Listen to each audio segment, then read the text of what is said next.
మీ అభిరుచికి తగ్గ సరికొత్త డిజైన్లు వెరైటీలతో వస్తోంది SKT gold and diamonds. March 29న జూబ్లీ హిల్స్ లో గొప్ప ప్రారంభం.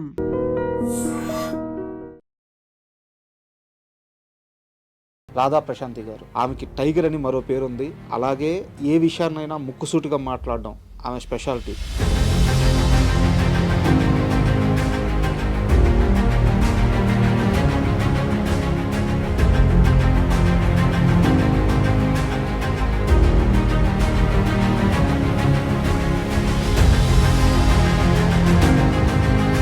రాధా ప్రశాంతికి అన్నీ ఉన్నాయి, కానీ మీడియా ముందుకు వచ్చిన ప్రతిసారి మీరు ఎంత దీన స్థితికి దిగజారి అడగతారంటే అవకాశాలు. నిజంగా రాధా ప్రశాంతి ఏమన్నా పేదరికంలో ఉందా అనే డౌట్ వచ్చేస్తుంది. దిగజారిపై మాట్లాడుతున్నది కేవలం నాలాంటి ఆర్టిస్టుల కోసం.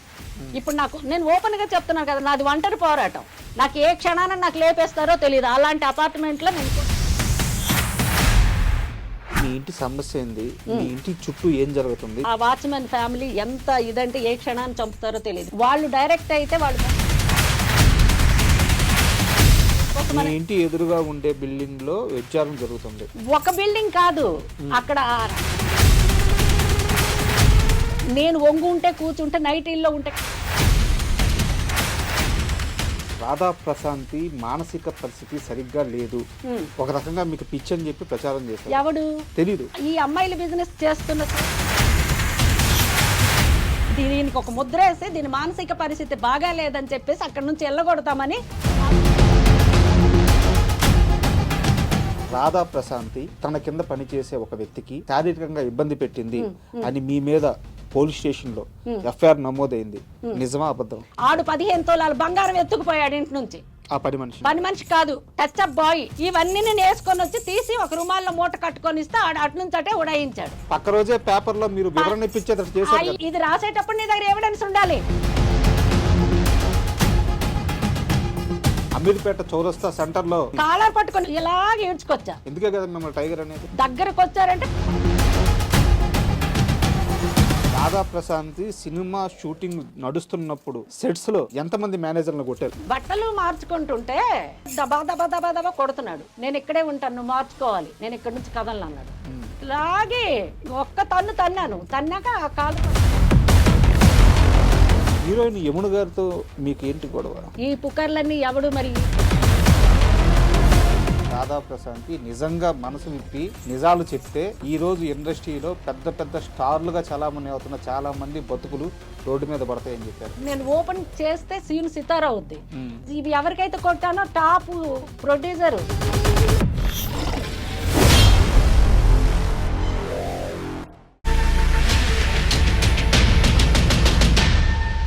Hi, welcome to my show. ప్రతిసారి ఒక్కో గెస్ట్ని ఇంటర్వ్యూ చేస్తూ ఉంటాము. వాళ్ళ నుంచి కొంత సమాచారం రాబడుతూ ఉంటాము.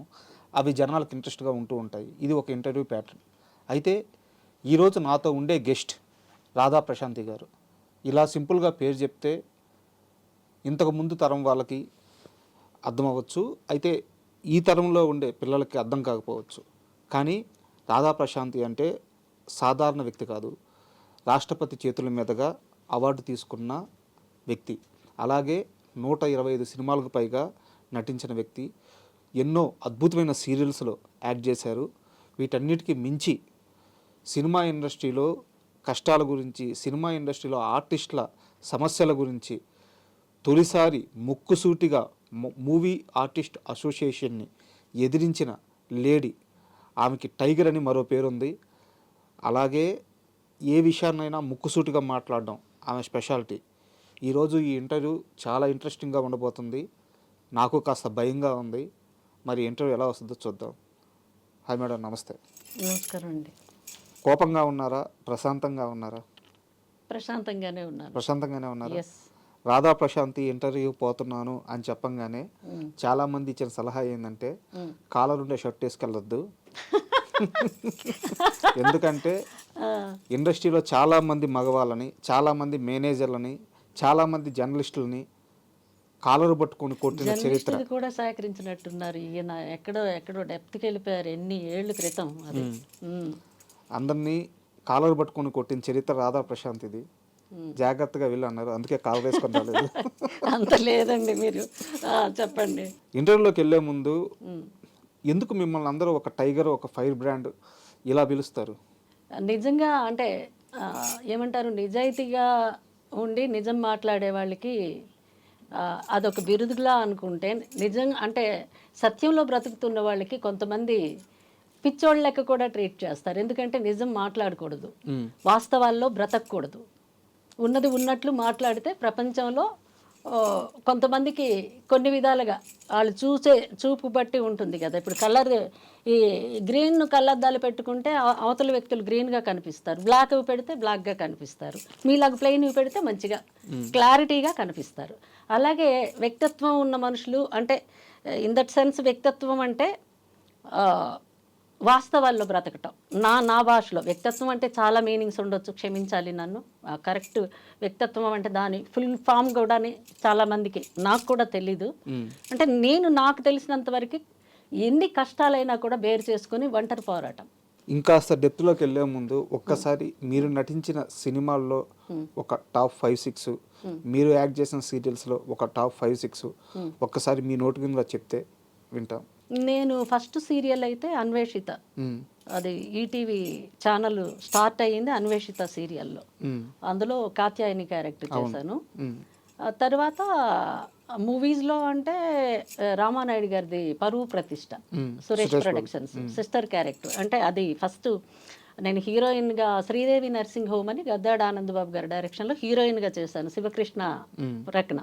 శివకృష్ణ హీరో, శ్రీదేవి అన్నది మెయిన్ రోల్, ఆ హీరోయిన్ క్యారెక్టర్ అందులో చేశాను.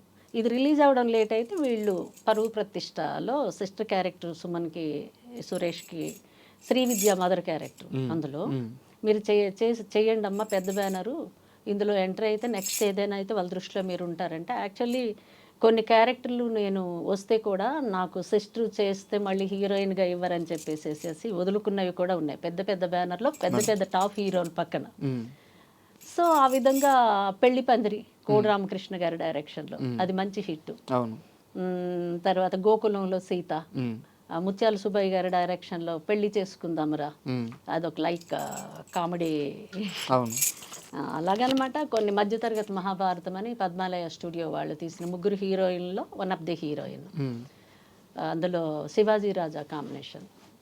ఇలాగా హలో బ్రదర్లో కూడా గెస్ట్ రోల్ చేయించారు. యాక్చువల్లీ నేను ఆ గెస్ట్ రోల్ అంటే ఒకే సీను నేను చేయను సార్ అంటే, కేఎల్ నారాయణ గారు ప్రొడ్యూసర్ అండి, ఇంటికి వచ్చి ప్రొడక్షన్ మేనేజర్ చాలు, కానీ ఆ ప్రొడ్యూసర్ మా ఇంటికి ప్రొడక్షన్ మేనేజర్తో సహా వచ్చి, అమ్మ ఇందులో 3 హీరోయిన్లు, బాబు దృష్టిలో, బాబు ఎవరు నాగార్జున గారు, ఆయన దృష్టిలో మీరు పడ్డారంటే నెక్స్ట్ మూవీలో మాదే దుర్గా ఆర్ట్స్, దీంట్లో తీసేటప్పుడు మేమే, అప్పుడు ఏదో మన మాట కాదనలేక ఆవిడ చేశారు, ఆవిడ కూడా ఏదో అప్కమింగ్ హీరోయిన్గా అంటే ఇక్కడ సెటిల్ అవుదామని వచ్చారు కాబట్టి అని మేమే కన్విన్స్ చేస్తాం, మీరు చెయ్యండి అమ్మని చెప్పేసి. ప్రొడ్యూసరు ఇప్పుడు కూడా మీరు అడగొచ్చు, కేఎల్ నారాయణ గారు ఎక్కడున్నా కూడా చాలా జెన్యూన్ ప్రొడ్యూసరు వచ్చి నాకు ఆ క్యారెక్టర్కి అప్పుడు ఎంతో కాదండి 10,000 రూపీస్. అంటే ఆ సీన్ కూడా ఎయిర్పోర్ట్లో సీను, అది కూడా 1-2 సీన్లు అంతే. ఆయన వచ్చి నాకు కన్విన్స్ చేశారండి. నిజంగా అప్పుడు రోజులు తలుచుకుంటే ఇప్పటికీ మేము ఉన్నాము అంటే కారణం ఏంటంటే, మాకంటూ ఒకరోజు పోయే ముందు రాదా ఆ రోజులు మేము చూడాలి అన్న దాంతో, అంతే. నేరుగా పాయింట్లోకి వచ్చేసారు, నేను కూడా పాయింట్లోకే వస్తున్నాను. ఇప్పుడు మీరు చెప్పిన సినిమాలన్నీ సూపర్ డూపర్ హిట్ సినిమాలు, అలాగే సీరియల్స్ కూడా కొన్ని సంవత్సరాల పాటు ఆడియన్స్ని బాగా ఎంగేజ్ చేసిన సీరియల్స్. ఇంకా అన్వేషిత సీరియల్ గురించి ఎంత తెలుగు సినిమాలో నటించి అనే దానికంటే కూడా తెలుగు సినిమా మీకు అవకాశం ఇచ్చి 1 దశాబ్దం పైనే అయిపోయింది. ఇంకా ఎందుకు ఇండస్ట్రీని పట్టుకోవాలంటున్నారు? ఉండాలండి, ఇండస్ట్రీకి నమ్ముకొని వచ్చాం. మీకు నమ్మకం ఉందా? నమ్మకం ఉంచుకోవాలి. ఉందా అంటే ఆ వేషాలు అయితే ఇవ్వటం లేదు. మేము ప్రతి ఇంటర్వ్యూలో కూడా నేను చెప్తున్నాను, నాకే కాదండి చాలా మంది ఆర్టిస్టులు ఉన్నారు. ఇప్పుడు మీరు వెనకటి రోజులకు వెళ్ళండి, నిర్మలమ్మ గారు చనిపోయేంత వరకు కూడా ఆవిడకి వేషాలు ఇచ్చారు ప్రతి సినిమాలో. పెద్ద అదే ఇప్పుడున్న టాప్ హీరోలు ఎవరైతే ఉన్నారో ప్రతి సినిమాలో ఆవిడ వేషం చేశారు.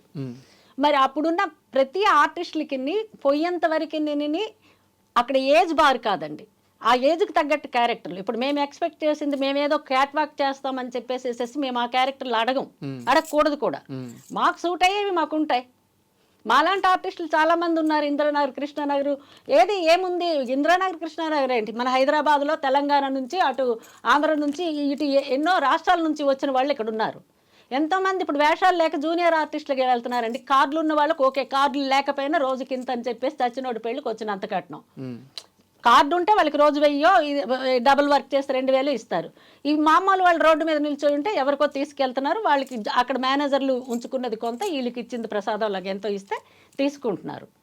మరి ఏం చేస్తారు చెప్పండి? ఏ మొగుడు దిక్కు లేకపోతే అక్క మొగుడు దిక్కు అన్నట్టు బ్రతకాలి కదా, ఆ రూమ్ రెంట్లు అవి ఇవి ఇచ్చుకోవాలి కదా. మరి ఇప్పుడు అటుకి ఇటుకి మధ్యలో ఉన్నాం. కరెక్ట్.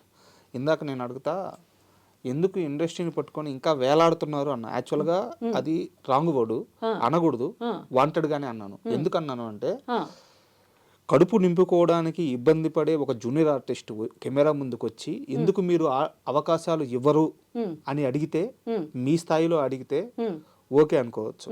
మీ మెడలో ఉన్నది బంగారు చేనే కదా. అవునండి. ఎన్ని తులాలు అది? చెప్పలేను. నా మెడలు అన్నీ నీకు బాబా ఉన్నాయి, ఇంకేవో ఉన్నాయి, చాలా ఉన్నాయండి. ఉంటాయి నావి, ఇవన్నీ నీ వేసుకొని వస్తాను. ఇవాళ ఉన్నాను, రేపు ఉంటానో లేదో తెలియదు. మొత్తం ఎన్ని తులాలు ఉంటాయి అవి? ఇది ఒకటే 11 తులాసో ఏమో ఉంటుంది. 11 తులాలు. ఈ లోపల ఇంకా బోలెడన్ని ఉన్నాయి బాబా, అవి ఇవి ఏవో ఉన్నాయండి. అంటే ఇవాళ ఇవి ఉన్నాయండి. నేను చెప్పాను 2-3 కిలోలు గోల్డ్ కరోనా తర్వాత, అంటే అవసరానికి బ్రతకాలంటే పర్వాలేదు, ఫుడ్ ప్రాబ్లం లేదు. కానీ ఒక్క ఫుడ్తో సరిపెట్టుకుంటే కాదండి. లైఫ్ అంటే చాలా ఉంటాయి, ఎక్స్పెన్సివ్. అందులో మేము సోషల్ వర్క్ అని ఒకటి పెట్టుకున్నాం కదండి. అలాంటప్పుడు ఏంటంటే, ఇప్పుడు హార్డ్ క్యాష్ అప్పటికప్పుడు ఇంకా అంటే ఎటు నుంచి వచ్చే ఇది లేకపోతే ఏదో ఒకటి మనకంటూ ఆశ్రయించి మన ఇంటికి వచ్చే ఏదైనా హెల్ప్ కోరే వాళ్ళకి ఇచ్చేదానికి కొంత, నేను వాడుకునే దానికి కొంత. ఇప్పటికి 2-3 కిలోల గోల్డ్ మన సిద్ధి జ్యువెలరీ అని లాల్ బంగ్లా, మీరు వెళ్ళి అడగండి ఎలాంటి హారాలు నేను ఇచ్చున్నాను వాళ్ళకి. అంటే చెప్తున్నాను, అంటే అప్పుడు మేము అప్పుడు మాకు డబ్బులు వస్తే మేము ల్యాండ్ మీద పెట్టలా. ల్యాండ్ మీద పెట్టుంటే ఈ పాటికి హైదరాబాద్లో ఆర్పి బాద్ అని సగం ఉండేది నా పేరు మీద. అంటే ఐడియా మాకు ఏంటంటే ఇచ్చేవాళ్ళు లేరు. మదరాళ్ళు ఊర్లో ఉండేవాళ్ళు, వాళ్ళంతా తెలివైన వాళ్ళు కాదు. వాళ్ళు పల్లెటూరులో పెరిగి అక్కడ పెళ్లి చేసుకొని అక్కడ సెటిల్ అయ్యి వాళ్ళ సాంప్రదాయంలో బ్రతుకుతున్న వాళ్ళు. నాకు ఐడియాలు ఇవ్వడానికి, నాకు నేనుగా నిర్ణయించుకునేదానికి, కరెక్ట్ నిర్ణయాలు తీసుకునే అంత మైండ్ అప్పట్లో మాకు లేదు.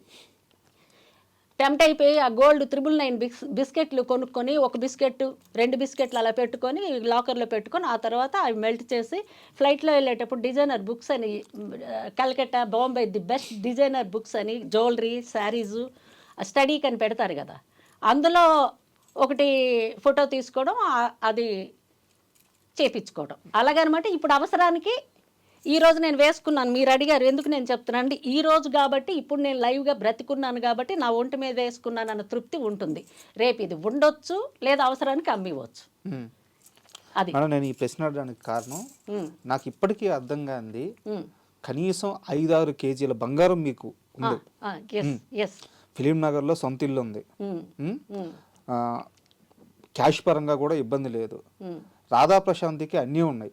కానీ మీడియా ముందుకు వచ్చిన ప్రతిసారి చాలా జూనియర్ ఆర్టిస్ట్ స్థాయిలో మాకు అవకాశాలు ఇవ్వండి, మాకు అవకాశాలు ఇవ్వండి. కృష్ణానగర్లో చాలా మంది అవకాశాలు లేక ఒళ్ళు అమ్ముకుంటున్నారు అని చెప్పి మీరు ఎంత దీనస్థితికి దిగజారి అడగతారంటే అవకాశాలు. నిజంగా రాధా ప్రశాంత్ ఏమన్నా పేదరికంలో ఉందా అనే డౌట్ వచ్చేస్తుంది. లేదు, దిగజారి అడిగింది నా కోసం కాదు, తెలుసు.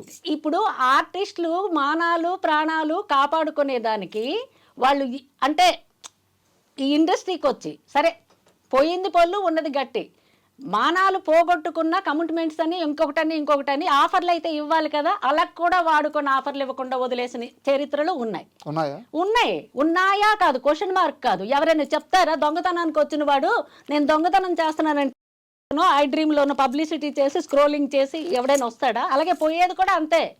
వాళ్ళకి వీళ్ళకి ఇష్టమైతే మీకు ఏదో ఇస్తామంటే యువతల వాళ్ళు ఆశపడతారు, వస్తుంది కదా చేస్తాం కదా అని.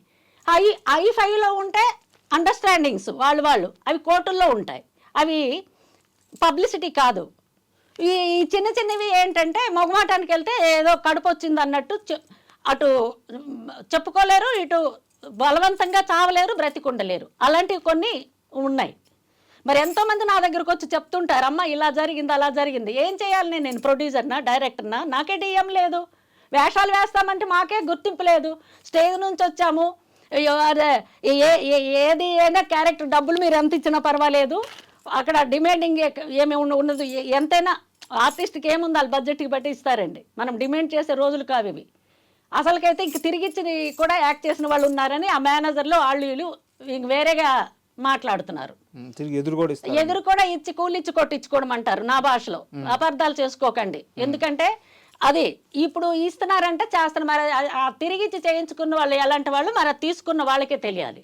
కానీ మరి ఈ చిన్న చిన్న ఆర్టిస్టులు రూముల రెంట్లు కట్టుకోలేక, మరి ఫుడ్ లేక, మరి ఇలాంటి పరిస్థితుల్లో ఉన్న వాళ్ళ పరిస్థితి ఏమవ్వాలి? నాకు ఉంది, ఉన్నన్నాళ్ళు అమ్ముకుంటాను, లేకపోతే ఏం చేయాలి చెప్పండి? ఎక్కడేసిన గొంగలు అక్కడేసినట్టు ఉన్నూరుకి వెళ్ళిపోవాలండి. ఇంకంతే అంతే. మరి ఇక్కడ దిగజారిపోయి మాట్లాడుతున్నది కేవలం నాలాంటి ఆర్టిస్టుల కోసం. ఇప్పుడు నేను ఓపెన్గా చెప్తున్నాను కదా, నాకు ఉన్నన్నాళ్ళు అమ్ముకుంటానండి. నాది నాది ఒంటరి పోరాటం. నాకు ఏ క్షణాన నాకు లేపేస్తారో తెలియదు. అలాంటి అపార్ట్మెంట్లో నేను కొన్నేళ్లుగా నేను ఎన్ని కష్టాలు ఫేస్ చేస్తున్నానో అది భగవంతుడికి తెలుసు. అసలు ఏంది మీ ఇంటి సమస్య ఏంది? మీ ఇంటి చుట్టూ ఏం జరుగుతుంది? మీ ఇంటి దగ్గర ఏం జరుగుతుంది? చాలా క్లియర్గా చెప్పండి. ఇంటి దగ్గర ఏం జరుగుతుందంటే ఏం చెప్పాలండి, నేను ఉంటున్న అపార్ట్మెంట్లో ఎవరు ఫ్యామిలీస్ ఉండరండి. అక్కడ మేము బిల్డర్ దగ్గర ఒక ఫ్లాట్ మేము ఎప్పుడు 2005లో కొనుక్కున్నామండి. పిల్లలు అప్పుడు భారతీయ విద్యా భవన్స్లో చదువుతున్నారు, దగ్గర ఉంటుందని చెప్పేసి కొనుక్కున్నామండి. కొనుక్కునేటప్పుడు బిల్డర్ దగ్గర కొనుక్కునేటప్పుడు భీమనేని శ్రీనివాసు, మేము ఇంకొకళ్ళు, బిల్డర్కి 3, డెవలప్ చేసేవాళ్ళకి 3 ఉంటాయి, సైట్ డెవలప్ చేసేవాళ్ళకని. ఈ బిల్డరు అన్న అతని దగ్గర మేము కొనుక్కున్నాము. ఫస్ట్ ఫ్లోర్లో అయ్యింది పిల్లలు చదువు కోసమని. కొన్నాళ్ళు మేము అది రెంట్కి ఒక 2-3 ఏళ్ళు ఇచ్చి రాజశేఖర్ రెడ్డి గారు, అప్పుడు వైఎస్ రాజశేఖర్ రెడ్డి గారు బ్రతికున్నారు. మేము బంజారా హిల్స్లో వేరే ఇంట్లో ఉన్నామండి. ఎప్పుడైతే రాజశేఖర్ రెడ్డి గారికి అది హెలికాప్టర్ ఇది యాక్సిడెంట్ అయిందో, మరి ఆ తర్వాతని అంతా మార్పులు చేర్పులు రాజకీయాల్లో తేడాలు వచ్చేసి మళ్ళీ ఆ కొనుక్కున్న ఇంటికే వెళ్ళిపోదాం, మళ్ళీ అక్కడ ఎందుకులే అని అది ఖాళీ చేసి ఇక్కడికి వచ్చామండి. అంతవరకు ఫిలిం నగర్ అంతవరకు అక్కడ ఆఫీసులే నడుస్తున్నాయో ఇంకోటి నడుస్తున్నాయో మాకేం తెలియదండి. మా వారు వెళ్ళే వాళ్ళు, ఆ రెంట్కి ఇచ్చే వాళ్ళ దగ్గర ఏదో రెంట్ తీసుకునే వాళ్ళు వచ్చేవాళ్ళు. నాకు అక్కడ కథ తెలిసేది కాదండి. నేను ఎప్పుడైతే అక్కడ 2012లోనో ఎప్పుడు అక్కడికి షిఫ్ట్ అయ్యామండి. 12 కాదు, రాజశేఖర్ రెడ్డి గారు చనిపోయిన తర్వాత 12-13 ఆ ప్రాంతాల్లో. ఆ తర్వాత నాకు తెలిసింది ఏంటంటే అక్కడ ఆఫీసులు రన్ చేస్తున్నారు. సరే, ఆఫీసులు రన్ చేసుకున్నా తప్పులేదు. ఓనర్లు కొనుక్కున్నారు, వాళ్ళకి 4 డబ్బులు వస్తాయంటే ఆఫీసులకి ఇచ్చుకున్నారని అనుకున్నాం. కానీ వాళ్ళు తాగేసి వచ్చేసి మిడ్ నైట్ అప్పుడు అనమాట 2 గంటలు 1 గంట అప్పుడు నా డోర్ కొట్టడం అండి. సీసీ కెమెరాలు కింద నుంచి పైన వరకు నేను పెట్టుకున్నానండి. కార్ పార్కింగ్ దగ్గరవి అక్కడ ఆ వాచ్మెన్ ఫ్యామిలీ ఎంత ఇదంటే ఏ క్షణాన్ని చంపుతారో తెలియదు. మెయిన్ నాకు ఆ వాచ్మెన్ ఫ్యామిలీతోని నాకు ప్రాణభయం ఉంది. ఎలా అంటే వాళ్ళు డైరెక్ట్ అయితే వాళ్ళు బొక్కలోకి వెళ్తారని సో కాల్డ్ పర్సన్స్ ఎవరైతే ఈ ఫిల్మ్ ప్రొడ్యూసర్ అండి, ఇప్పుడు భీమనేని శ్రీనివాసు ఇల్లు అమ్మేశాడండి. ఆయన చాలా జెన్యూన్ పర్సన్. ఆయన ఉన్నన్నాళ్ళు మాకు ఎటువంటి ప్రాబ్లం రాలేదు. డైరెక్టర్ ఆయన ఒక పిక్చర్ తీసిన తర్వాత ఇల్లు అమ్మేస్తే శివకుమార్ గారు అని ఆయన కొన్నారండి. ఆయన ప్రొడ్యూసర్. ఆయన అమ్మేసిన తర్వాత ఈయన తీసుకొని ఆయన ఇల్లు కూడా నాకు ఆ కరోనా టైంలో తగలబెట్టింది కూడా ఆయన పక్క ప్రూఫ్స్ ఉండేవి. ఇంటి ఎదురుగా ఉండే బిల్డింగ్ లో వ్యభిచారం జరుగుతుంది. ఒక బిల్డింగ్ కాదు, అక్కడ ఇది వరకు పోలీసులు టాస్క్ ఫోర్స్ పోలీసులు పట్టుకొని 2014లో సీజ్ కూడా చేసి ఆ పర్టికులర్ బిల్డింగ్ 1 ఇయర్ వరకు వ్యభిచార కొంపలు నడిపిస్తున్న బిల్డింగ్లు ఈ రైడింగ్ చేస్తే దొరికిపోతే వ్యభిచారం అని నిర్ధారణ అయితే అది సీజ్ చేయాలంటే అది యాక్ట్ అంట పోలీసు దాంట్లో. నాకు తెలీదు. కమిషనర్ గారు అప్పుడు చెప్పారు. అప్పుడున్న మహేందర్ రెడ్డి కమిషనర్ గారు, సార్ ఇదిగోండి ప్రూఫ్.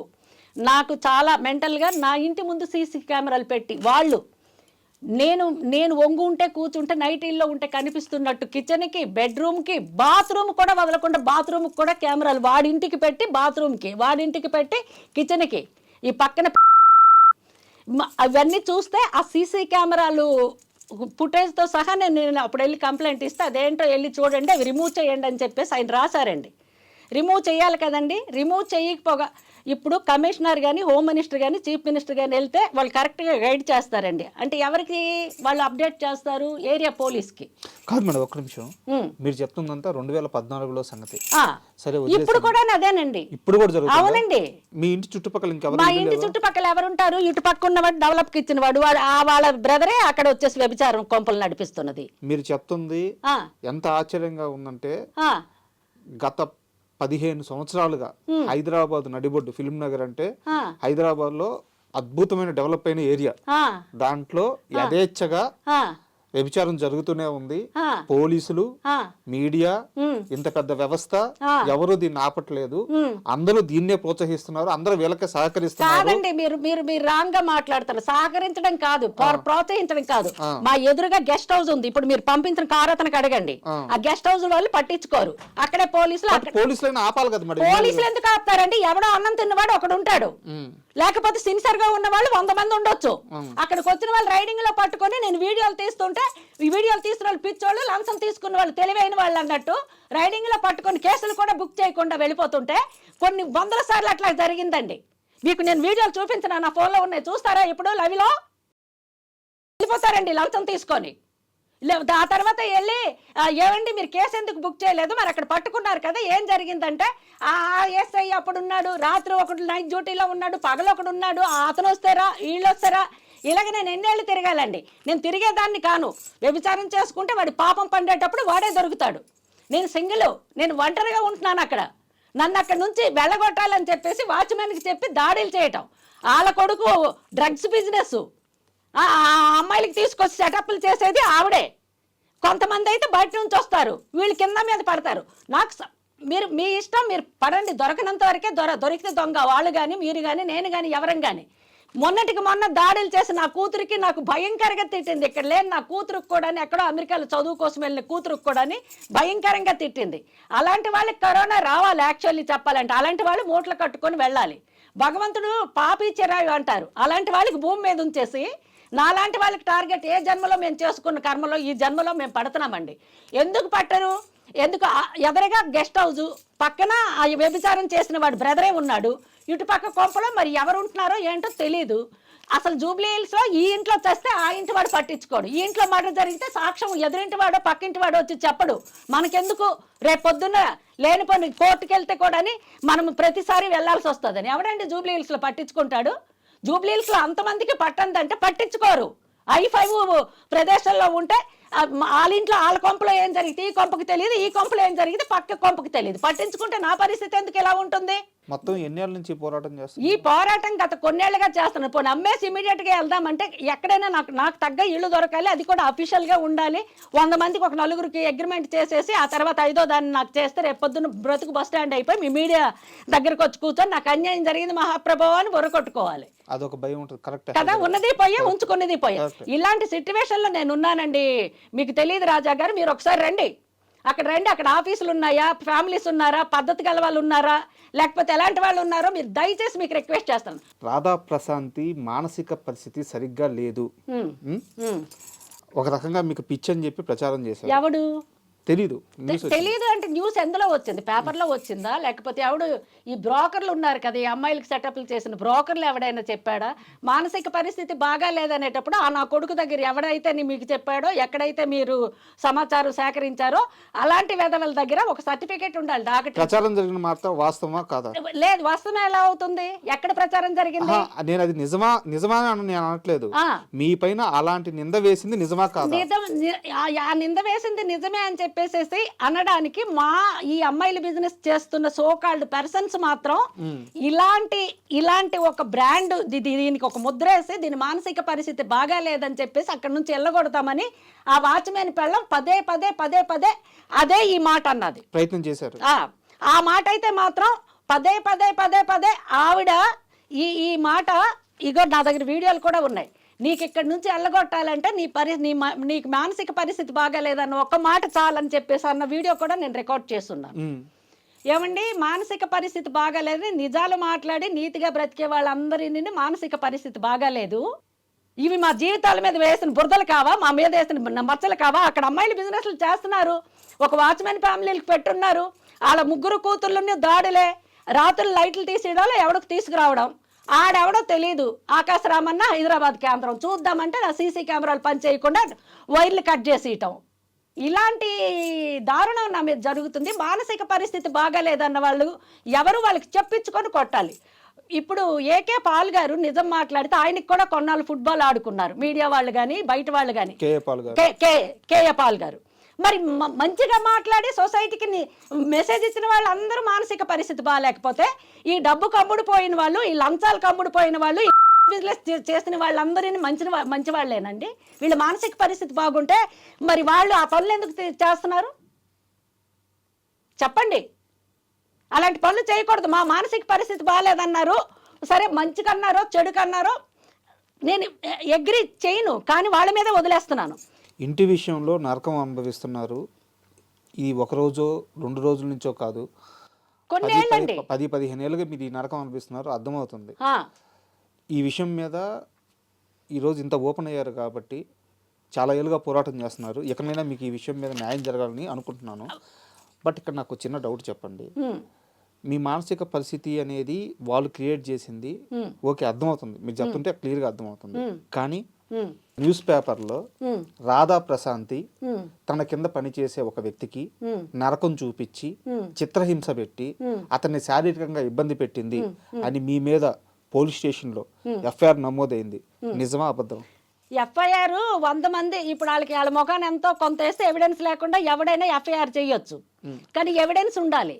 అలాగే పేపర్లు వేస్తేనే నేను వెళ్ళిపోయి అక్కడ కూర్చున్నా. అక్కడికి వెళ్ళి ఏమంటే ఏ ఎవిడెన్స్ తో మీరు వచ్చేసి ఇది వేశారు, ఇందులో మీరు ఎవిడెన్స్ నాకు చూపించాలి, చూపించకపోతే సీన్ సితార అవుద్ది. మీ ఒక్క పేపరే లేదు, ప్రపంచంలో చాలా ఉంది. మీరు ఎవిడెన్స్ చూపించకుండాను, మీరు ఏ పోలీసు ఏ ఎవిడెన్స్ ఇవ్వకుండాను ఒక ఎఫ్ఐఆర్ అయింది అన్నది మాత్రమే మీరు తీసుకొని మీరు ఇందులో వేశారు. మీ పేపర్ మీద నేను డ్యామేజ్ సూట్ వేస్తున్నా, మీరు ఎవిడెన్స్ చూపించాలి, చూపించకపోతే పరిస్థితులు తీవ్రంగా ఉంటాయి. నేను ఇక్కడ నుంచి కథలు ఇక్కడే ధర్నా చేస్తాను. తమాషాగా ఉందా? చేతిలో పేపర్ ఉందని చెప్పేసి చిత్రవాద ఆడు 15 తోలాలు బంగారం ఎత్తుకుపోయాడు ఇంటి నుంచి. ఆ పని మనిషి కాదు, టచ్ అప్ బాయ్. ఓకే, పని మనిషి కాదు, లేడీ కాదు, టచ్ అప్ బాయ్. షూటింగ్కి వెళ్ళి ఇవన్నీ మీరు అన్నారు కదా, ఇవేంటండి అని చెప్పేసి ఇవన్నీ వేసుకొని వస్తాను నేను, బప్పిలో హరి మ్యూజిక్ డైరెక్టర్ లాగా. ఇంకా చాలా ఉన్నాయి లోపల. ఇవన్నీ నేను వేసుకొని వచ్చి తీసి ఒక రుమాల్లో మూట కట్టుకొని ఇస్తే అటు నుంచి అటే ఉడాయించాడు. ఉడాయిస్తే ఇలాగ బంగారం మూట పట్టుకొని వెళ్ళిపోయాడు. ఆడు ఎక్కడ అంటే ఆడేదో విజయనగరం అంట, ఇక్కడెక్కడో ఉన్నాడని ఒక మేనేజరు ఇదేదో శ్రీకాకుళమో విజయనగరం వాళ్ళు అని చెప్పేసి అసిస్టెంట్ అని చెప్పేసి అంటే చెప్పాడంటే ఆ మేనేజర్కి వెళ్ళి పట్టుకుంటా, అమ్మ ఈడెవడో తెలియదు మట్టి పనో తట్ట పనో చేస్తుంటే మీకు ఏదో అసిస్టెంట్ కావాలంటే పంపించాను, 15 తులాలు బంగారం అండి మూట కట్టించాను అని మేనేజర్కి పట్టుకున్నాం. మేనేజర్ పట్టుకుంటే ఆడు అక్కడ టూరిస్ట్ బస్సు అన్నపూర్ణ స్టూడియో దగ్గరికి వస్తే వాళ్ళకి ఎంతో కొంత అమ్మేసి మెడ్రాస్లో ఉన్న వాళ్ళ అక్కకి పంపించాడంటని చెప్పేసి అన్నాడు. బంగారం. మరి ఇప్పుడు ఆడి దగ్గర డబ్బులు లేవు. ఆడికి అరెస్ట్ చేశారు, తర్వాత అరెస్ట్ చేశారు, జైలుకి పంపించారు, అంత అయింది, చెప్తాను ఉండండి. ఆ తర్వాత 3 ఏళ్ళ కేసు. ఈ కేసు వేములూరి పట్టాభి గారని రేణుకా చౌదరి ఎన్టీఆర్ కేసులు డీల్ చేస్తాడు అతను. ఆయన టోఫాస్ బిల్డింగ్ ఉందా మన పంజాగుట్ట దగ్గర, టోఫాస్ బిల్డింగ్, జిమ్కి వెళ్ళే వాళ్ళం నేను అప్పుడు, 7th floor జిమ్కి వెళ్ళే వాళ్ళం. ఆ వెనకాలే Vemuluri Pattabhi the most popular lawyer, ఆయన డీల్ చేసింది కేసు. 15 తులాలు బంగారం ఎత్తుకుపోయి నేను చిత్రహింసలు పెట్టానని ఆడలాంటి వాడే ఆడికి డైరెక్షన్ ఇచ్చుంటాడు. పోలీసులు అలా ఉండబట్టే మా బ్రతుకులు ఇలా ఉన్నాయి. అందులో చిత్రహింసలు పెట్టేటప్పుడు మరి నువ్వు ఆ ఒంటి మీద దెబ్బనే ఉండాలి, కత్తి ఘాటైనా ఉండాలి, ఎక్కడ ఇక్కడ ఏమైనా ముక్కో చక్కో గీకి గిల్లిన అవైనా ఉండాలి. అవన్నీ నువ్వు చూపించు కదా చిత్రహింసలు అన్నాయి. ఒకటి ఎఫ్ఐఆర్ చేసేటప్పుడు వాడి దగ్గర ఎవిడెన్స్ ఉండాలి, రెండోది పేపర్లో రాసేటప్పుడు పేపర్ వాడి దగ్గరనే ఎవిడెన్స్ ఉండాలి. కానీ ఆ రోజు పక్క రోజే పేపర్లో మీరు వివరణ ఇప్పించేటట్టు చేశారు. అయ్యో నేను జర్నలిస్ట్కి ఎవడరా ఇది రాసిందని చెప్పేసి నేను వెళ్ళి ఇది రాసేటప్పుడు నీ దగ్గర ఎవిడెన్స్ ఉండాలి. ఎవిడెన్స్ లేకుండా ఎలా రాసావంటే ఈ పిఏ ఉంటారండి, అమ్మ మీకు ఇక్కడ ధర్నాలు గిర్నాలు వద్దు, మీకు జస్టిస్ చేస్తాము, ఎవడైతే రాశాడో వాడికి దీనికి ఖండించి మళ్ళీ ఇంకొకటి ఖండించి కూడా వేశారు. మీరు చూసారు, వివరణ వచ్చింది కదా, ఎవడేసాడో నాకు కావాలి. ఇంత పెద్ద పేపర్ పట్టుకుని సిగ్గేయాలండి మీకు. ఎట్లా మీరు ఇలా చేస్తారంటే, అమ్మ ఇది వేసింది ఈ ప్రొఫెషనల్గా పేపర్లో జర్నలిస్ట్ కాదమ్మా, జర్నలిస్టులు ఎప్పుడు తప్పు చేయరు. స్టింగర్స్ అని ఏ ఏరియాలైనా ఏదైనా ఒక మర్డరో ఒక మానభంగమో ఒక ఇష్యూ జరిగితే వాళ్ళు సమాచారం మాకు ఇచ్చినందుకు వాళ్ళకి ఇంతని ఇస్తాం, వాళ్ళకి స్టింగర్స్ అంటారంట. వాళ్ళు సేకరించింది శ్రీనివాసరెడ్డి అన్న అతను మాకు ఇది ఇచ్చాడు, అంటే ఈ ఎఫ్ఐఆర్కి డీటెయిల్స్ ఇలాగన్నారు అలాగన్నారని. ఆడెక్కడుంటాడు అన్నాను. వెళ్ళి వాడిని పట్టుకొని కొట్టారా? ఇది అమీర్పేట దగ్గర ఇప్పుడు మన రామ్ గోపాల్ వర్మది క్యాసెట్ల వీడియో షాప్ ఒకటి ఉండేదండి, కనిష్క బార్ అండ్ రెస్టారెంట్ అని అక్కడ ఉండిందండి. అమీర్పేట చౌరస్తా సెంటర్ లో కొట్టానండి, కాలర్ పట్టుకొని ఈడ్చుకొచ్చాను. ఫస్ట్ ఫ్లోర్, ఆ ఫ్లోర్ నుంచి మెట్లు దిగు ఇలాగే ఈడ్చుకొచ్చా. ఎందుకే కదా మిమ్మల్ని టైగర్ అనేది? కాదండి, ఈడ్చుకొచ్చా నేను ఆ సెంటర్కి. అప్పుడు ఈ రామ్ గోపాల్ వర్మ వీడియో క్యాసెట్ల షాప్ ఉంది, బార్ అండ్ రెస్టారెంట్ కనిష్కనో ఏదో పేరు నాకు కరెక్ట్. అక్కడ అంతమంది జర్నలిస్టులు ఉన్నారు, అవన్నీ చేసుకొని దగ్గరకు వచ్చారంటే పరిస్థితులు తీవ్రంగా ఉంటాయని మెయిన్ రోడ్డు దగ్గరికి నేను వాడు కాలర్ పట్టుకొని మెట్టుల నుంచి ఈడ్చుకొచ్చి ఎక్కడరా కొట్టాము, చిత్రహింసలు ఎక్కడ చేసాం, నువ్వు ఒక్క ప్రూఫ్ చూపించకపోతే ఇక్కడ నీకు ఏసి పారదొబ్బుతా. మీరు అన్నారే మానసిక పరిస్థితి బాగాలేదు, మానసిక పరిస్థితి బాగాలేని వాళ్ళు మర్డర్ చేసినా కూడా మానసిక పరిస్థితి బాగాలేదు కనుక కొట్టివేయబడింది అని తీర్పు వస్తుంది. అందుకనే కొట్టారా? అప్పుడు కాదు, ఇప్పుడు మీరు అన్నారు కదా, ఇక్కడి నుంచి మాత్రం అదే జరుగుద్ది. మానసిక పరిస్థితి బాగాలేదని ఎవరైతే ముద్ర వేశారో అలాంటి వాళ్ళు ఆత్మరక్షణ కోసం మర్డర్ చేసినా కూడా కేసు కొట్టివేయబడుతుంది. ఇంటర్వ్యూ చాలా హాట్ గా అందుకని చెప్పి అప్పుడే నేను ఎందుకు కొట్టానంటే ఎలాగండి నిందలు వేస్తారు. ఇప్పుడు మేము ఇండస్ట్రీకి నమ్ముకొని వచ్చిన వాళ్ళం, ఇలా చిత్రహింసలు పెడుతున్నామని చెప్పేసి తెలిసేటప్పుడు రేపు పొద్దున్న ఫలానా నటి ఈ విధంగా ఫలానా పరిస్థితి ఆవిడ దగ్గరికి వెళ్తే ఇలా అంటే మాకెవడైనా వేషం ఇస్తాడా? తర్వాత ఖండించారు, మీరు చూసారో లేదో. రాధా ప్రశాంతికి సినిమా ఛాన్సులు రాకుండా పోయింది పేపర్లో పడ్డ వార్తల వల్ల కాదు. రాధా ప్రశాంతి సినిమా షూటింగ్ నడుస్తున్నప్పుడు సెట్స్ లో ఎంతమంది మేనేజర్లు కొట్టారు? ఎంతమంది మేనేజర్లు కొట్టలేదు కానీ చెప్పండి.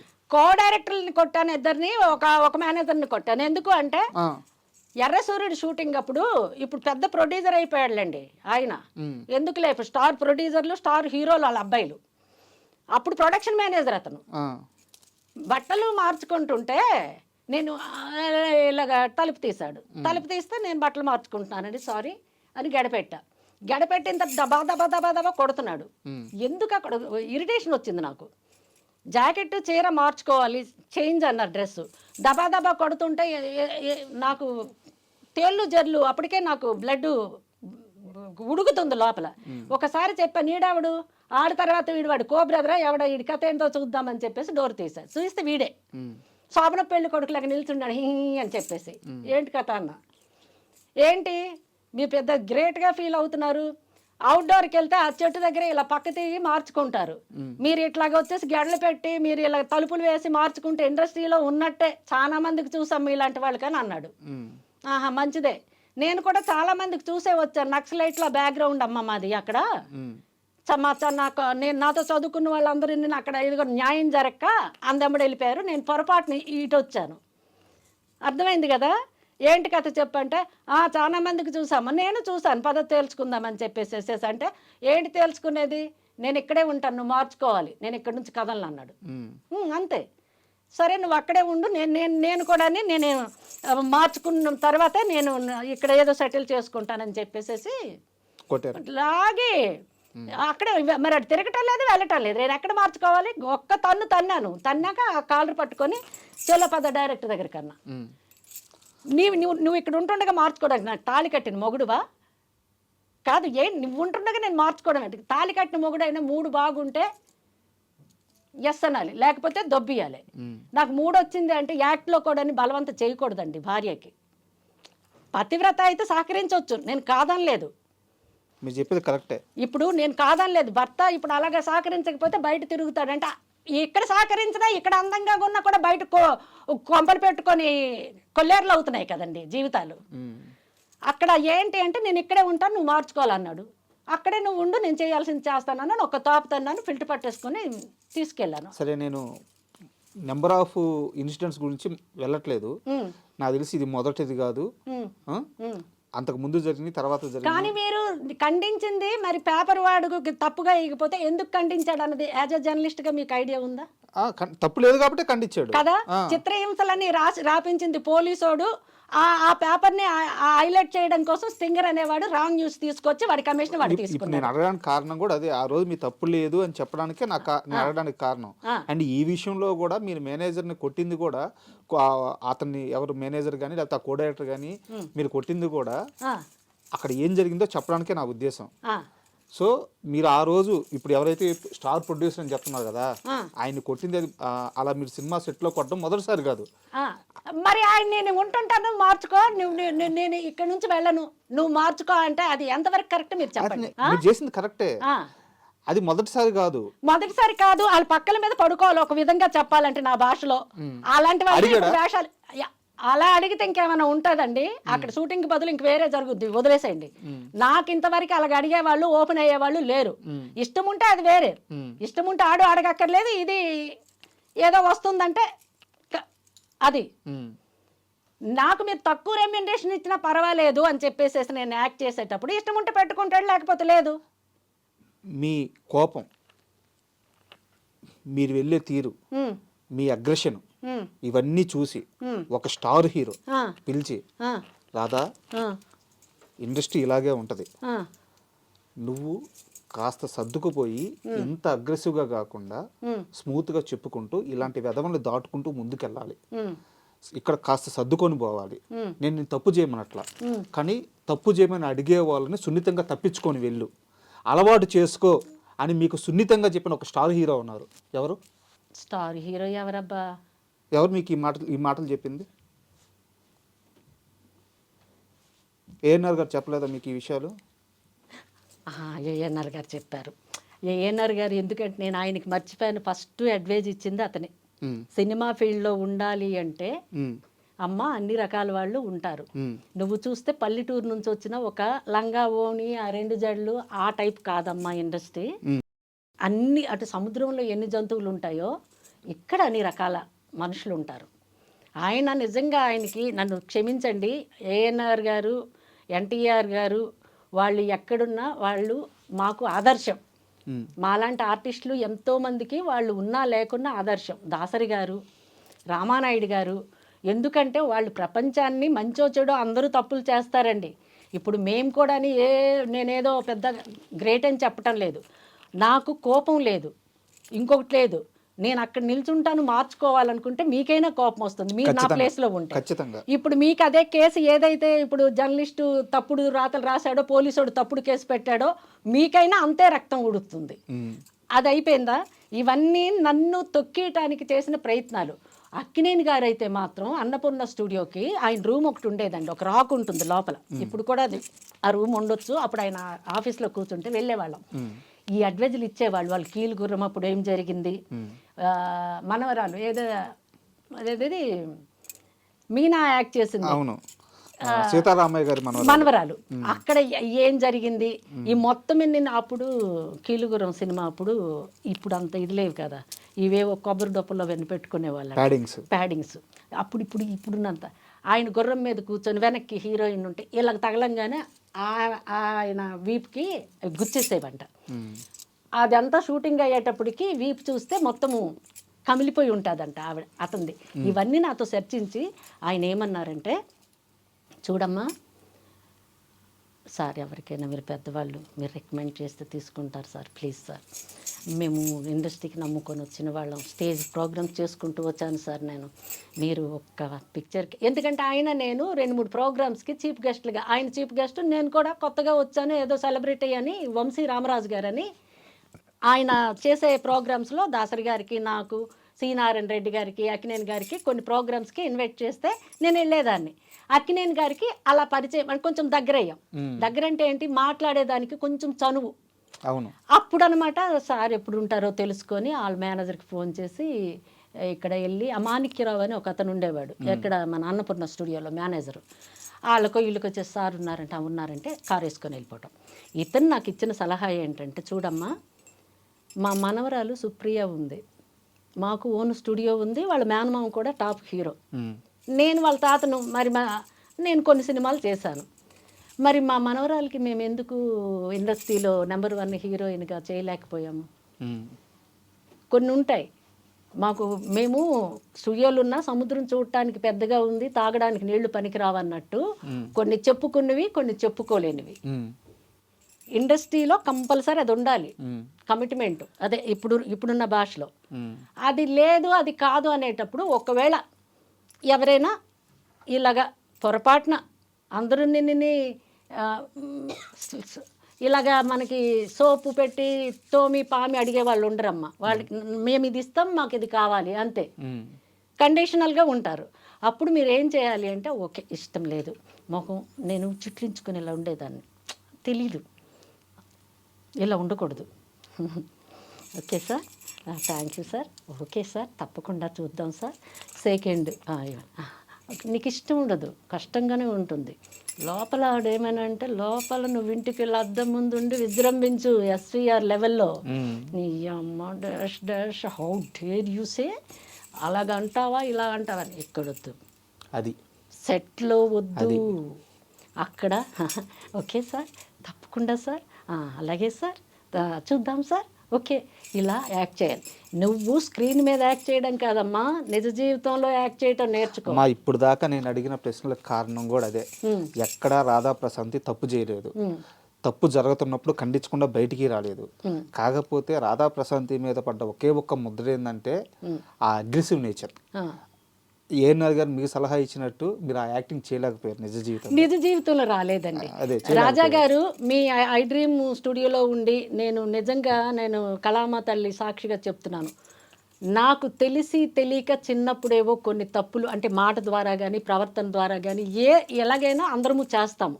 నేను చేసి ఉండొచ్చు, నేను దేవతను కాను, నేను చెప్తున్నాను. నాకు తెలిసి అప్పుడేం చేశానో, నేను పోయే ముందు నాకు మంచి చావు రావాలి అంటే మనము మంచి చేయకపోయినా పర్వాలేదు, చెడు అయితే చేయకూడదు అనేది నేను నిర్ణయించుకున్నానండి. ఎందుకు అంటే నాకు డబ్బులు తక్కువ ఇచ్చినా నేను యాక్ట్ చేస్తాను పెట్టుకోండి అంటే పెట్టుకోవటం లేదంటే వాళ్ళు డైరెక్ట్గా వాళ్ళు ఎక్స్పెక్ట్ చేసింది నాకు అర్థమైపోతుంది. అర్థమైంది కదా. ఇప్పుడు మీ ముఖానికి ఇప్పుడు వేషాలు ఎందుకు అంటే, మేము స్టేజ్ ఆర్టిస్ట్ని, నేను స్టేజ్ నుంచి వచ్చాను, నేను చనిపోవడం కూడా యాక్టింగ్ చేస్తూ నేను చనిపోతే నాకు అంతకంటే అదృష్టం ఇంకొకటి ఉండదు అన్నది నా డ్రీము. సరే ఎవరిస్తారో ఎవరో తర్వాత విషయం లేదు. మీ ఇలాంటి వాళ్ళు నలుగురు ఇంటర్వ్యూ పిలిచినా నా కష్టసుఖాలు నేను షేర్ చేసుకుంటూ అదే షూటింగ్లో ఫీల్ అవుతా. అలాగని ఇండస్ట్రీకి నేను తప్పు పట్టడం లేదు. ఇండస్ట్రీలో మంచి ఉంది, చెడు ఉంది. ఒక ఇండస్ట్రీయే కాదు, పొలిటికల్ ఫీల్డ్ తీసుకోండి, మామూలు ఫీల్డ్ తీసుకోండి, తోటకూర గమేళ్ళు మోసిన దగ్గర నుంచి ఆఫీసుల్లో పనిచేసిన వాళ్ళ దగ్గర నుంచి విషయాలు అన్ని దగ్గరలో ఉన్నాయి. ఒక్క ఫిలిం అన్ని రాధా ప్రసాద్కి తెలుసు, అన్ని ఎక్కడ లేదు అని మీరు అడగండి. బట్ నేను ఇంకో మాట కూడా చెప్తాను. ఇలా మీ ఇంటర్వ్యూకి వస్తున్నాను అంటే నేను నా సోర్సెస్ ద్వారా చెక్ చేసుకుంటే ఒక వ్యక్తి నాకు చెప్పిన మాట, నీ ఇంటర్వ్యూలో గానీ రాధా ప్రశాంతి నిజంగా మనసు విప్పి నిజాలు చెప్తే ఈ రోజు ఇండస్ట్రీలో పెద్ద పెద్ద స్టార్లుగా చాలామంది అవుతున్న చాలా మంది బతుకులు రోడ్డు మీద పడతాయని చెప్పారు. అదే చెప్తున్నాను కదా, ఇప్పుడున్న వాళ్ళు ఎంతమంది పమేరియన్స్ డాగ్స్ లాగా నా చుట్టూ తిరిగారు. నేను ఓపెన్ చేస్తే సీన్ సితారా అవుద్ది. ఇవి ఎవరికైతే కొట్టానో టాప్ ప్రొడ్యూసరు, టాప్ మరి చెప్పకూడదు. ఇంకా మీరు ఇందాక మాట్లాడుతూ ఒకసారి అంటే మీ బంధువులు చెప్పారు, ఒకసారి అద్దంలో చూసుకో ఎలా ఉన్నదానివి, ఎలా అయ్యావని చెప్పన్నారు. ఈ ఇంటర్వ్యూకి వచ్చే ముందు మీ పాత ఫోటో ఒకటి చూశాను. ఆ రోజు ఉన్న స్టార్ హీరోయిన్లు అందరికంటే చాలా అందంగా ఉన్నారు. అయితే నేను వాళ్ళు చెప్పింది చేయలేదు కాబట్టి నా అందం పనికి రాలేదు, నా యాక్టింగ్ పనికి రాలేదు, నేను పనికి రాలేదు ఇండస్ట్రీకి. వాళ్ళు చెప్పింది చేసుంటే నేను ఈరోజు పుణ్యమా అంటూ నేను ఇలాంటి 3-4 బిల్డింగ్ కట్టేసి మీలాంటి ఐ డ్రీమ్ వాళ్ళకి నేను రెంట్లతో బ్రతికేసేదాన్ని. కానీ హీరో కృష్ణ గారికి మీరంటే ప్రత్యేకమైన అభిమానం ఉంది. ఆయన అంటే కూడా నాకు చాలా ఇష్టం. అయ్యో ఆయన ఫ్యాన్ అండి. చిన్నప్పుడు ఒక ఊరు డ్రామా నాటకం వేయడానికి కానీ వెళ్ళాం. నా పక్కన యాక్ట్ చేసే అతను ఆ ఊరు ప్రెసిడెంట్. ఈ కొట్టడాలు తిట్టడాలు ఇక్కడ కాదు, అక్కడి నుంచే ఉన్నాయి. ఆయన ఏం చేశాడంటే, ఆయన బాలకృష్ణ ఫ్యాను, పిచ్చ అభిమాని, ఊరి ప్రెసిడెంట్. ఆయన బాలకృష్ణ గారు పుట్టినరోజుకి అక్కడ అన్నదానాలు, రక్తదానాలు అలాంటివి అప్పుడు జరిపిస్తున్నారు. నాకు అప్పుడు 14 years 13 years ఏజ్. నేను కృష్ణ గారు అప్పుడు ఇదిగో చల్లతీరా ఆ పాటలకి డాన్స్ చేసేవాళ్ళం.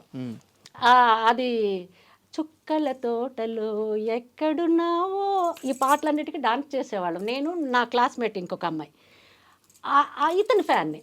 అతను డ్రామాలో అయిపోయింది, రిహార్సల్ అని వెళ్ళాం, రిహార్సల్ వేశారు, అంత బాగానే ఉంది, ఊరు ప్రెసిడెంట్ మర్యాదలు అంతా బాగానే ఉన్నాయి, అయిపోయిన తర్వాతని అప్పుడు ఆర్కెస్ట్రా వాళ్ళకి సాంగ్స్ పెట్టేవాళ్ళు, డ్యూయట్స్ ఉండేవి.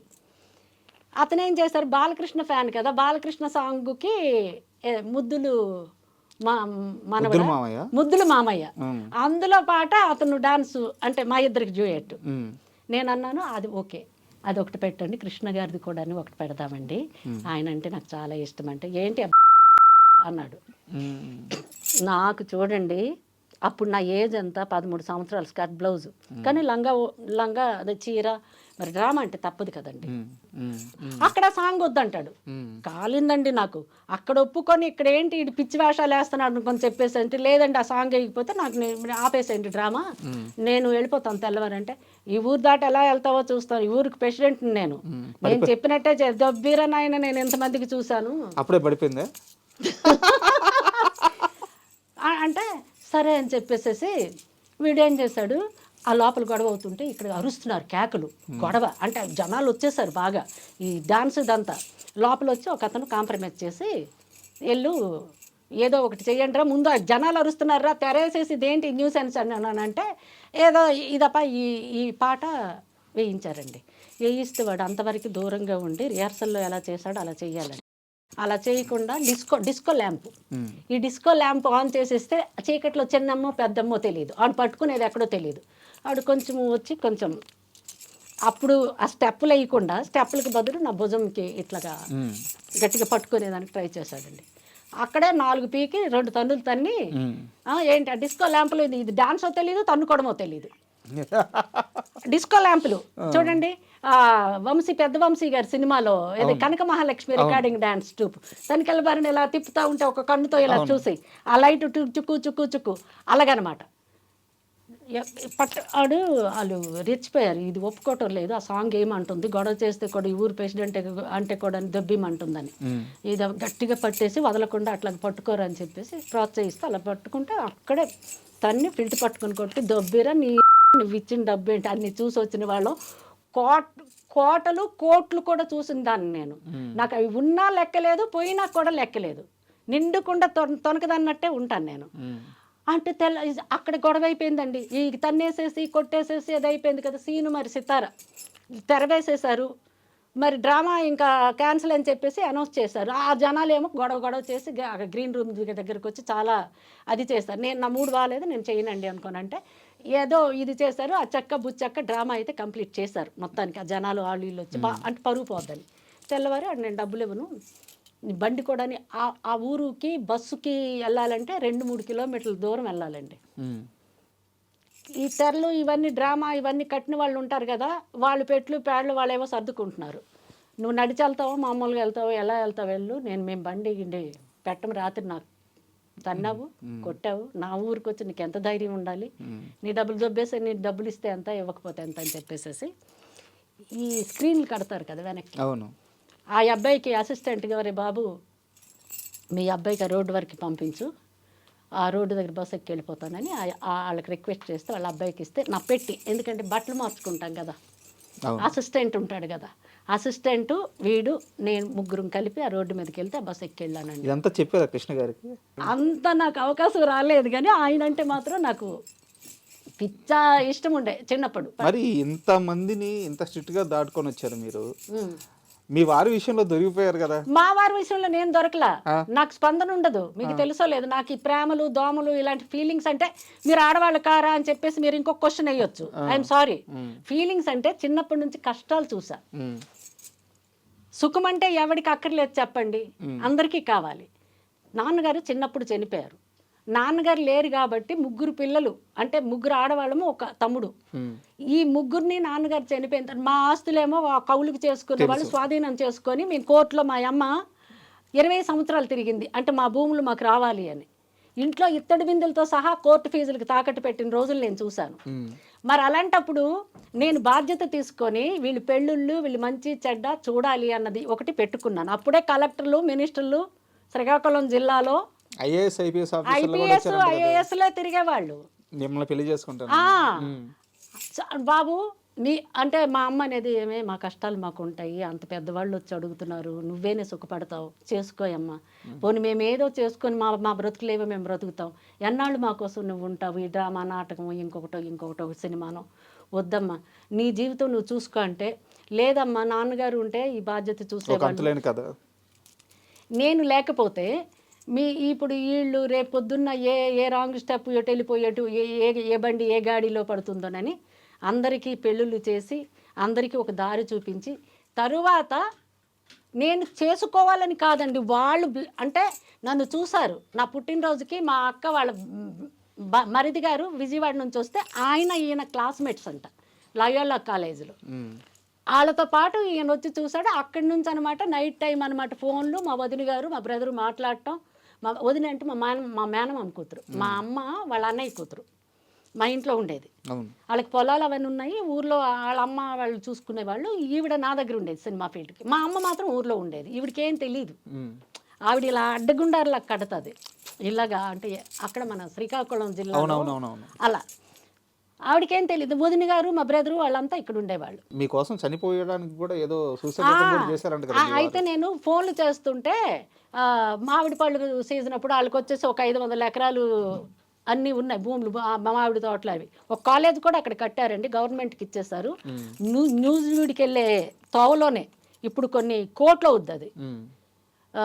అప్పిడి సుబ్బారెడ్డి కాలేజీ అని ఉంటుంది, అది మా హస్బెండ్ వాళ్ళ తాతగారి పేరు. అప్పిడి సుబ్బారెడ్డి అంటే మా హస్బెండ్ వాళ్ళ నాన్నగారి నాన్న. ఆ యార్చ్కి ఆ పేరు నూజువీడికి వెళ్ళే తోవలోనే మైలవరం పక్కన. వాళ్ళకి మంచి పేరు ఉందండి, కానీ నా రాత కరెక్ట్గా లేదు, ఆయన వేరే ట్రాక్లోకి వెళ్ళిపోయారు. మీ విషయానికి వస్తే మీరు యాక్ట్ చేసిన సినిమాల్లో నాకు బాగా నచ్చే సీన్ వచ్చేసి ముత్యాల సుబ్బయ్య గారి డైరెక్షన్లో పెళ్లి చేసుకున్నారా అని చెప్పి ఒక సినిమా ఉంది. పెళ్లి చేసుకుందామా పెళ్లి చేసుకుందాం రా మంచం చుట్టూ సుధాకర్ తిరిగేది. ఓకే, అదంతా కామెడీ ట్రాక్, అదంతా ఓకే. ఒక సీరియస్ సీన్ ఉంది. ఆ కాలనీలోకి సౌందర్యాన్ని వెంకటేష్ తీసుకొస్తారు. కుటుంబాలు ఉండే ఇళ్ల మధ్యలోకి ఇలాంటి చెడిపోయిన అమ్మాయిని తీసుకొస్తున్నారు. అసలు అంటే మీ డైలాగే అనుకుంటాను అది, నాలాంటి పతివతని పట్టుకోబడలేదు, చూస్తేనే కాలిపోతాను అని చెప్పేసి చెప్పి డైలాగ్ ఉంటుంది అనమాట. అద్భుతమైన సీన్. వెంకటేష్ గారు ఆ తర్వాత వచ్చి ఇట్లా అందరిని ఎవరే ఇక్కడ మాట్లాడి పతివ్రతలు మొగుళ్ళు అయినప్పుడు మీరేం చేస్తున్నారు అది తెలుసు, ఇది లేనప్పుడు. అద్భుతమైన సీన్. ఆ సీన్ గురించి, ఆ సినిమా గురించి ఏమన్నా జ్ఞాపకాలు ఉంటాయి? ఏమీ లేవండి. ఎందుకు లేవంటే యాక్చువల్లీ నాకు స్లీవ్లెస్ బ్లౌజ్ వేసుకోవడం ఇష్టం లేదు. ఆ సీన్లో నేను యాక్చువల్లీ ఇంటికి వెళ్ళిపోదాం అనుకున్నా. నేను ఆ బ్లౌజ్ కోసం కూడా చాలా అక్కడ డిస్కషన్ జరిగింది. ఇక్కడ నుంచి మంచం చుట్టూ తిరిగేటప్పుడు లారీ డ్రైవర్ పెళ్ళం క్యారెక్టర్ కదా, ఈ బ్లౌజ్ వేసుకోమంటే నేను వేసుకున్నాను. నేను అలాంటి బ్లౌజ్ ఉందని చెప్పుంటే నేను నా క్యారెక్టర్ నేను ఒప్పుకునేదాన్ని కాను. ఇక్కడికి వచ్చిన తర్వాత నాకు ఈ బ్లౌజ్ అంటున్నారు, ఇది కరెక్ట్ కాదండి. నేను స్లీవ్లెస్లు ఎక్స్పోజింగ్లు అలాంటివి ఏంటి, నాకు హీరోయిన్గా వచ్చేటప్పుడే నేను చీరలో మిడ్డీలో పంజాబ్ డ్రెస్సుల్లో ఉన్నాను తప్పితే అలాంటివి నేను చేయలేదండి. అంటే మా పెద్ద డైరెక్టర్ హీరో వెంకటేష్ బాబు, ఇప్పుడు మీరు ఆల్రెడీ 4-5 సీన్లు మీతో అయిన తర్వాత మీ బ్లౌజ్ కోసం అంటే ఏం బాగుంటుందని కన్వెన్స్ చేసి వేయించారండి. ఇక్కడికి ఇది జాకెట్, ఇక్కడికి ఇది ఉండదు స్లీవ్లెస్. అది కూడా అక్కడ ముత్యాల సుబ్బయ్య గారు వాళ్ళందరూ ఇప్పుడు ఉన్నారు, కావాలంటే అడగచ్చు ఆ బ్లౌజ్ కోసం. ఎందుకంటే ముత్యాల సుబ్బయ్య గారు వారికి ఎలా అంటే ఇక్కడ కో డైరెక్టర్లు, మేనేజర్లు, ఆ కాస్ట్యూమర్లు వాళ్ళు కొంచెం మేనేజ్ చేస్తారు. అంటే బ్లౌజే కదమ్మా, ఏముంది అదేముంది ఇవాళ రేపు ఫ్యాషన్ అని. అంటే ఎందుకంటే సినిమా ఇండస్ట్రీకి వచ్చి మీరు అది వేసుకోను ఇది వేసుకోనని ఎలా అంటున్నారని మీకు డౌట్ రావచ్చు. వేసుకోకూడదని కాదండి, అసలు నాకు కొన్ని క్యారెక్టర్లు నాకు తెలియకుండా నేను చేశానండి. నేను కొంచెం మంచి క్యారెక్టర్లు చేద్దాము, డైరింగ్ అండ్ డాషింగ్ క్యారెక్టర్లు చేద్దాము అలాంటి డ్రీమ్తో ఉన్నాను. కానీ మనం అనుకున్నట్టు ఇండస్ట్రీలో ఎవడు మనం అనుకున్న క్యారెక్టర్లు ఇవ్వడు.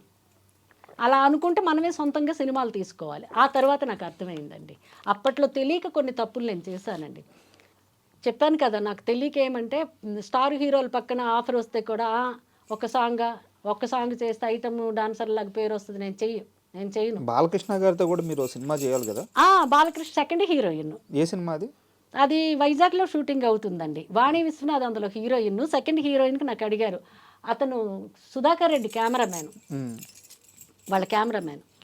అడిగి మేకప్ టెస్ట్ కూడా నాకు చేశారు. సత్యం గారని బాలకృష్ణ దగ్గర మేకప్ మ్యాన్ ఏమో సత్యం అని ఒక అతను ఉండే, అతను నాకు మేకప్ అదంతా వైజాగ్లో ఆ సినిమా ఎందుకు మిస్ అయింది? మా ఇంట్లో ఒప్పుకోలేదు అప్పుడు. అయ్యిళ్ళు సినిమా వాళ్ళు నా పిల్లలకి నా కూతురికి తీసుకెళ్ళి అక్కడ మాకు ఎవరు తెలిసిన వాళ్ళు లేరు, తండ్రి చనిపోయాడు, వాళ్ళు ఏం చేస్తారు, ఏ సినిమాలు మనకు వద్దమ్మా, మన కష్టం మనం పడదాం, ఈ డ్రామా నాటకం అంటే ఏ పొద్దుపోతే అయిపోతే రెండో రోజే ఇంట్లో ఉంటాము, అక్కడికి తీసుకెళ్తే ఏం చేస్తారని మా ఇంట్లో ఒప్పుకోక అది మిస్ అయ్యింది. ఇది నిజమో కాదో నాకు తెలియదు, బట్ నా దాకా వచ్చిన సమాచారం హీరోయిన్ యమున గారితో మీకు ఏంటి గొడవ? నాకేం గొడవ లేదండి, మీరు ఫోన్ చేసి అడగండి, నాకు గొడవ ఏంటి? ఇష్యూస్ ఏం లేవు ఇద్దరికి? ఆవిడకి నాకు విశేషం, మీరు మాట్లాడండి ఫోన్ చేసి, యమున గారి నెంబర్ ఉంటే ఎవరికైనా కనుక్కొని ఫ్రెండ్లీగా, ఏది ఆ సీరియల్ వరకే. అక్కడ ఇష్యూ యమున కాదండి, అచ్యుత్ యమున మేమందరం ఫ్రెండ్లీగా చేసాం. ఇప్పుడు ఇలియాష్ గారు డైరెక్టర్, మన స్వప్న వాళ్ళ ఫాదరు, అవును, మీరు అడగండి. గొడవ అయితే మరి ఆయన పెద్ద మనిషి తెలుస్తుంది కదా, స్వప్న వాళ్ళ ఫాదరే కదా. మరి ఏంది అసలు ఏ ఇష్యూ ఏం కాలేదు, వాళ్ళు వేరే వాళ్ళకి పెట్టుకున్నారు. నాకు పెద్ద విగ్గు, అది ఇంత పెద్ద విగ్ అండి, మీరు చూడండి ఇక్కడ వరకు ఉంటుంది కాత్యాయని, అది పగులు ఇలా పెట్టి తెల్లవారి పెట్టి సాయంత్రం వరకు ఉండేటప్పటికి సివియర్ హెడేక్ వచ్చేసేది. సివియర్ హెడేక్ వచ్చేసేది. ఆ విగ్ ఏంటంటే తాళ్ళలాగా ఉంటుంది, అది ఒరిజినల్ హెయిర్ అయితే మనకి అంత వెయిట్ ఉండదు, సింథటిక్ హెయిర్ తాళ్ళలాగా ఉండటం. ఆ విగ్ పెట్టేటప్పటికల్లా తెల్లవారి పెట్టి ఆ సాయంత్రం వాళ్ళు ప్యాకప్ అయ్యేంత వరకు ఉండేటప్పటికి సివియర్ హెడేక్ వచ్చేస్తుంది. ఒకసారి నాకు ఫీవర్ వచ్చింది, ఫీవర్ వచ్చి ఒక 4-5 రోజులు తగ్గలేదు. ఏంటి ఈ హెడేక్ ఫీవర్, ఇదంతా స్కానింగ్, అదంతా సిటీ స్కానింగ్ అంతా చేయించాం, నార్మల్గానే వచ్చింది. టిక్కులు పెట్టించారు యశోదాలు. ఈ గ్యాప్లో వీళ్ళు ఏం చేశారంటే, ఈ ఎవరు విజయలక్ష్మి అని వేరే సింగర్ ఉన్నారు, ఆ అమ్మాయికి ఈ క్యారెక్టర్కి పెట్టారు. మీరు యమున గారికి అడగండి, యమున నేను ఫ్రెండ్లీగా మాట్లాడుకుంటాము, అట్లాగేమి అచ్యుత్ కానీ యమున కానీ ఎందుకు. ఇప్పుడు ఇలియాష్ గారికి ఆయన డైరెక్టర్ అయితే ఆయనకి తెలియకుండా ఉంటుందండి ఈ పుకార్లన్నీ. ఎవడు మరి ఎవడికి ఇలాంటి ఆకాశరామన్న హైదరాబాద్ కేంద్రం అని ఎక్కడి నుంచి మోసుకొస్తున్నారో ఎక్కడ సృష్టిస్తున్నారో తెలియదు. కానీ మొన్నటి వరకు యమున గారి నెంబర్ నా దగ్గర ఉండింది, ఇలాంటివి ఏమీ లేవు. ఉంటే మీ మీడియా ముందు దాయాల్సిన అవసరం లేదు. చాలా చాలా చాలా థ్యాంక్ యూ. ఏమైనా చెడుగా మాట్లాడితే ప్రేక్షకులు అంటే ఐ డ్రీమ్ చూసే ఫాలోయర్స్ నన్ను క్షమించండి. Thanks a lot.